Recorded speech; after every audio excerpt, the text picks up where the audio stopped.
Time to pull up a chair. We've got another great story for you today in the rLounge. The ultimate poetic justice. Today in the rLounge, OP decides to let karma take the wheel because sometimes the best revenge is simply letting the universe handle the payback. Sister stole my fiance 15 years ago. Now she's offering me her husband because they're screwed. This is about my sister, Carol. Well, I'm going to call her by her real name because who cares? There's no better way of saying this, but yeah, Carol lured my fiance into her skirts because she felt he was too handsome and rich for a plain-looking girl, me. She thought he deserved someone gorgeous, so she offered herself, and that dumbass dick married her. Good for them, because I got rid of a cheater and found someone who actually deserved me. Hear me out. This is going to be a long one because it goes back from 15 years ago when I was in my mid-20s. Now I am 41. Carol is 6 years younger to me and a complete opposite personality. She's the girl who gets the most attention in all family and social gatherings, and she ensured that she got one. Right from our childhood, she was more focused on getting dressed up and hanging out with friends. No doubt, she's pretty and what you call dead drop gorgeous, and she's proud of it. She leaves no opportunity to flaunt her superficial beauty and look down upon others who don't fit her beauty standard, like me. She was always critical of my dressing sense and made fun of my not-so-social nature. As a kid, I was more inclined towards academia, so I was mostly seen with my books and comics instead of putting makeup on my Barbie. I didn't even own a Barbie. Carol and I never shared a sisterly bond. She considered herself a fashionista while I was a plain-looking girl. That's what she called me, plain. Well, she was right, to an extent. I'm a simple woman, with no pomp and show, no over-the-top drama for attention. I'm calm and composed and like to be in my own space. Very early on, I left home from my high school and I couldn't be more relieved. Who wants to be around an entitled brat? Life was pretty much fun with my busy schedule in medical school. I used to visit home during holidays or spring break, and that too I kept my trip short. Things got straightened out with Carol as we had minimal encounters. Carol dropped out of high school to pursue a career in fashion. Later, she again dropped out of fashion school for a modeling career. Until I was in touch with her, she got 2 photo shoot projects for a local apparel brand in 5 years. I'm not sure if we can call this a successful modeling career, which she often refers to. If you think I'm mean, hold on. After I moved out of the house, the bitterness between Carol and me subsided. We met twice a year for a few days.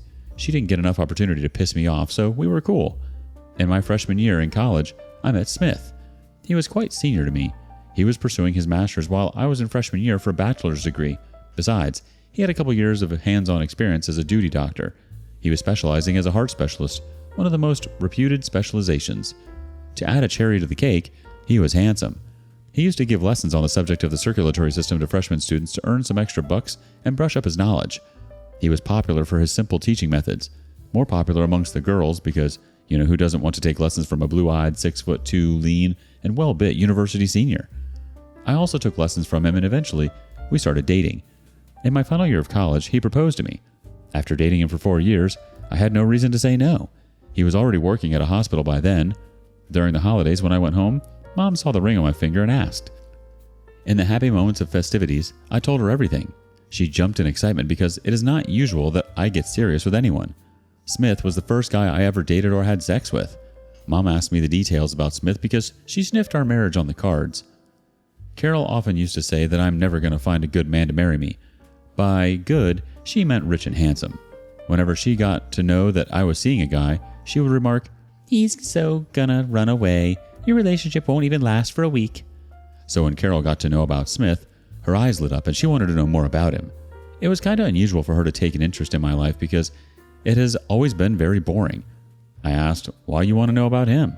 She said, "He's gonna be family, so I should know him."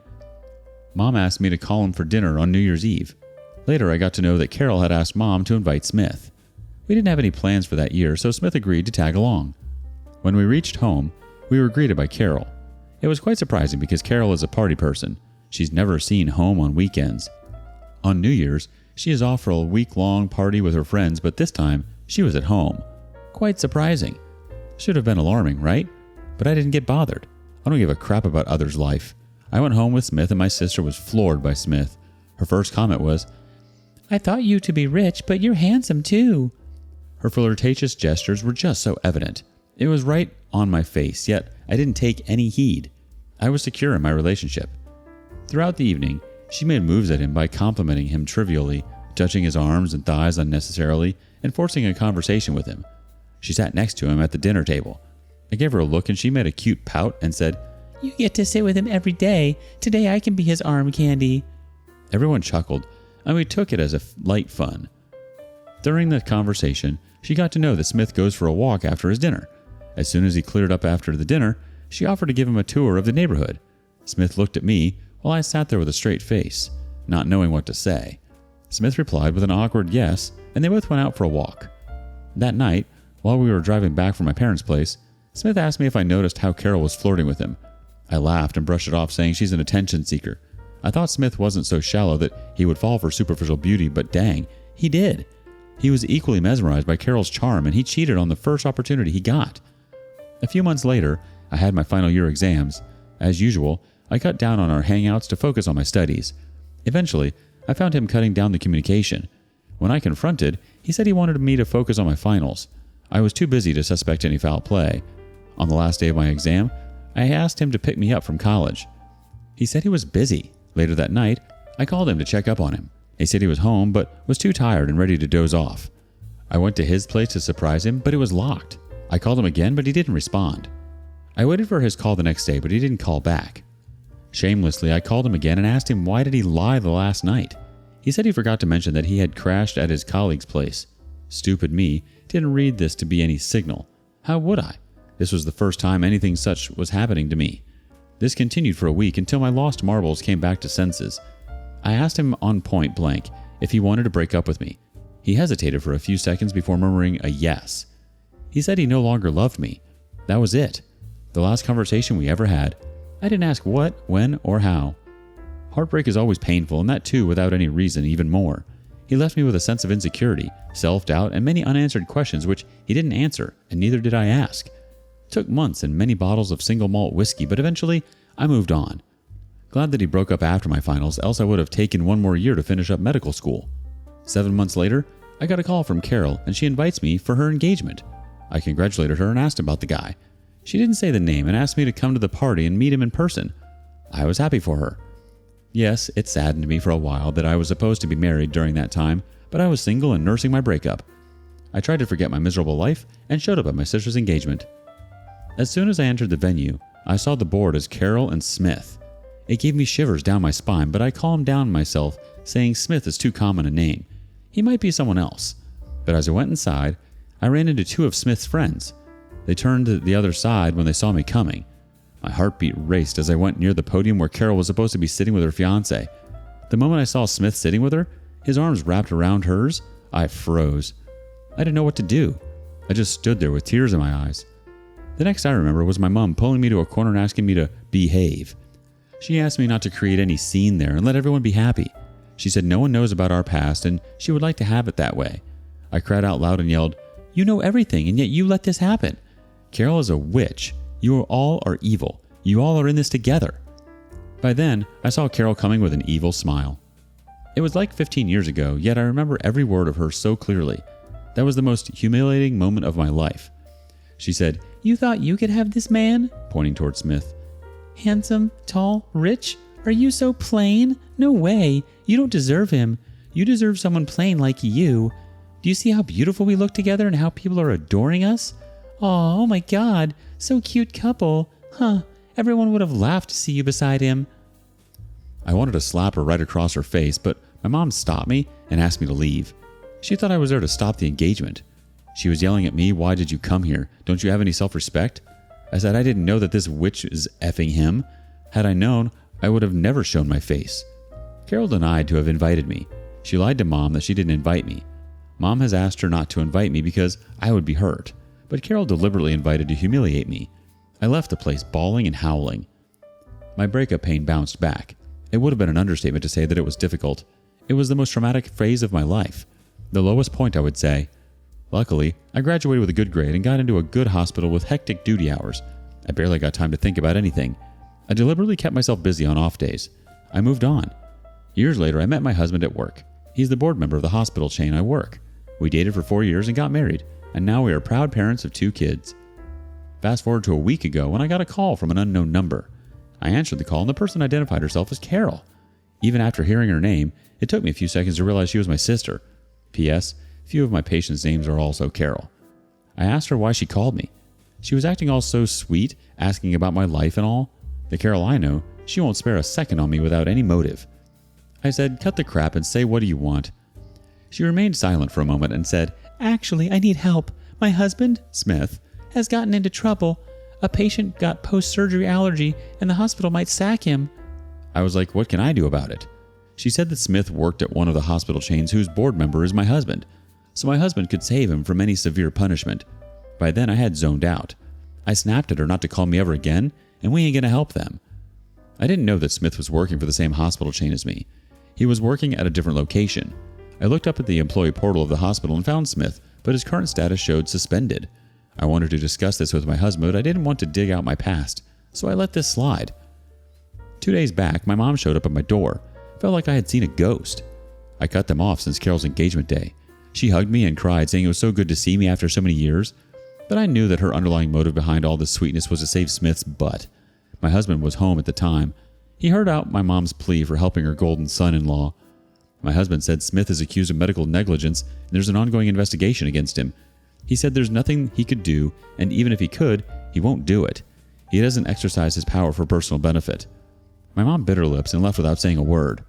Yesterday, my husband came back from work and said that Smith's investigation had been concluded.